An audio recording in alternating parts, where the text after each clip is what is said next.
सत्संगत जी, प्यार से कहना जी, धन निरंकार जी। आज का युग डिजिटल युग कहलाता है। मोबाइल, इंटरनेट, सोशल मीडिया और आर्टिफिशियल इंटेलिजेंस ने मानव जीवन को सुविधाओं से भर दिया है। एक क्लिक में दुनिया हमारी उंगलियों पर है। लेकिन प्रश्न यह है कि क्या इस डिजिटल सुविधा के साथ हमारा जीवन सच में सरल, शांत और आनंदमय हुआ है? उत्तर है नहीं। आज मनुष्य के पास सब कुछ है लेकिन शांति नहीं, कनेक्टिविटी है लेकिन संवेदनशीलता नहीं, ज्ञान है लेकिन आत्मबोध नहीं। आज का मनुष्य बाहर की दुनिया में इतना उलझ गया है कि वह अपने भीतर झांकना ही भूल गया है। यही इस युग की सबसे बड़ी विडंबना है। आज हम दिन की शुरुआत मोबाइल से करते हैं और हर दिन का अंत भी मोबाइल पर ही करते हैं। सुबह आँख खुलते ही नोटिफिकेशन, दिन भर रील्स, पोस्ट, स्टेटस और रात को थकी हुई आत्मा के साथ नींद। दिखने में सब व्यस्त हैं लेकिन भीतर से सब खाली हैं। यह खालीपन किसी चीज की कमी से नहीं है, यह परमात्मा से दूरी का खालीपन है। जब तक मनुष्य निराकार परमात्मा को नहीं जानता तब तक उसका जीवन अधूरा ही रहता है।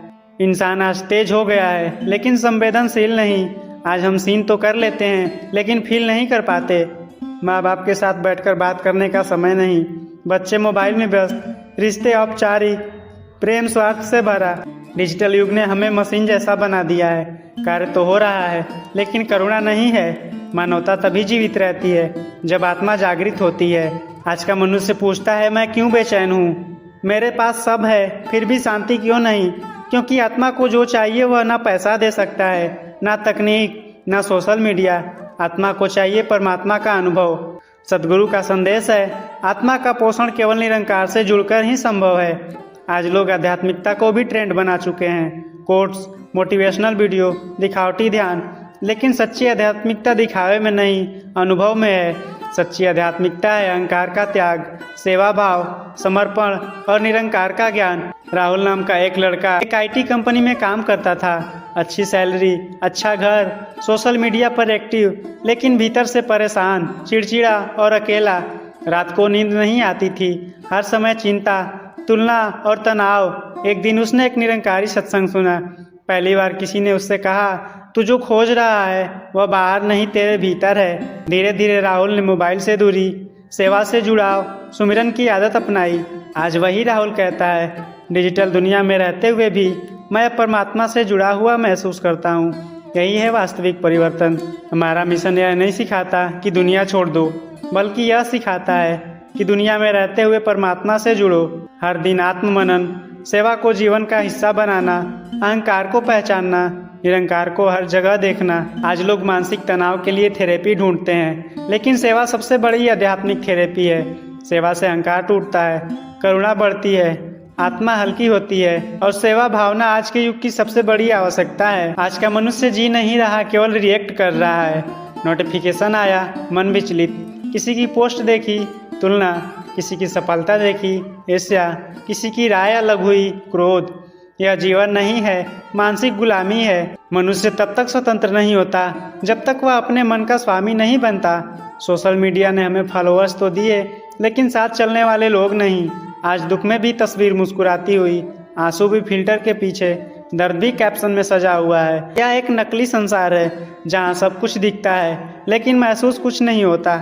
सच्चा जुड़ाव केवल वहीं संभव है जहाँ आत्मा से आत्मा मिलती है, और यह मिलन केवल निरंकार के बोध से होता है। आत्मा इसलिए नहीं थकी कि काम ज्यादा है, आत्मा इसलिए थकी है क्योंकि काम का उद्देश्य खो गया है। पहले काम कर्तव्य था, जीवन साधना थी, और आज काम प्रतिस्पर्धा है और जीवन प्रदर्शन बन चुका है। जब जीवन मंच बन जाता है तो आत्मा थक ही जाती है। हमारा मिशन कोई बाहरी क्रांति नहीं सिखाता, यह भीतर की क्रांति है। यह कहता है, खुद को बदलो, दृष्टि बदलो, भाव बदलो। जब दृष्टि बदलती है तो वही दुनिया सुंदर लगने लगती है। आज का युवा नास्तिक नहीं है, केवल भटका हुआ है। उसके प्रश्न है, मैं कौन हूँ, मेरा उद्देश्य क्या है, क्या जीवन बस इतना ही है? अगर उसे सही मार्गदर्शन मिले तो वही युवा सबसे बड़ा साधक बन सकता है। निरंकारी मिशन युवाओं को धर्म नहीं, जीवन जीने की कला सिखाता है। स्नेहा एक कॉलेज स्टूडेंट थी।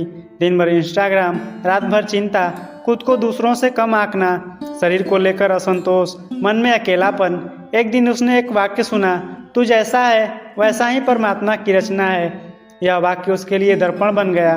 धीरे धीरे उसने आत्म स्वीकृति सीखी, सेवा से जुड़ी सुमिरन को अपनाया।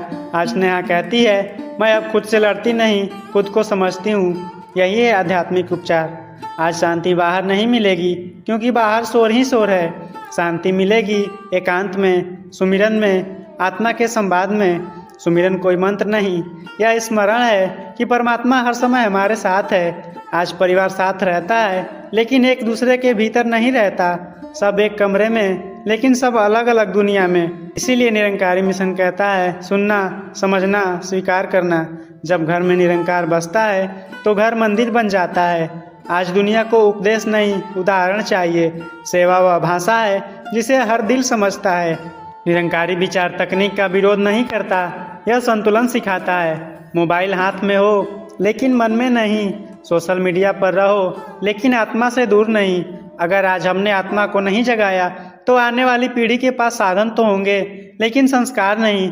इसलिए आज की सबसे बड़ी सेवा है आत्म जागृति। डिजिटल दुनिया से बाहर निकलना जरूरी नहीं, जरूरी है भीतर लौटना। निरंकार कोई दूर बैठा ईश्वर नहीं, वह हर श्वास में, हर संबंध में और हर सेवा में विद्यमान है। जब मनुष्य अपने भीतर परमात्मा को पहचान लेता है तो बाहरी दुनिया अपने आप सुंदर हो जाती है। सत्संगत जी प्यार से कहना जी, धन्य निरंकार जी।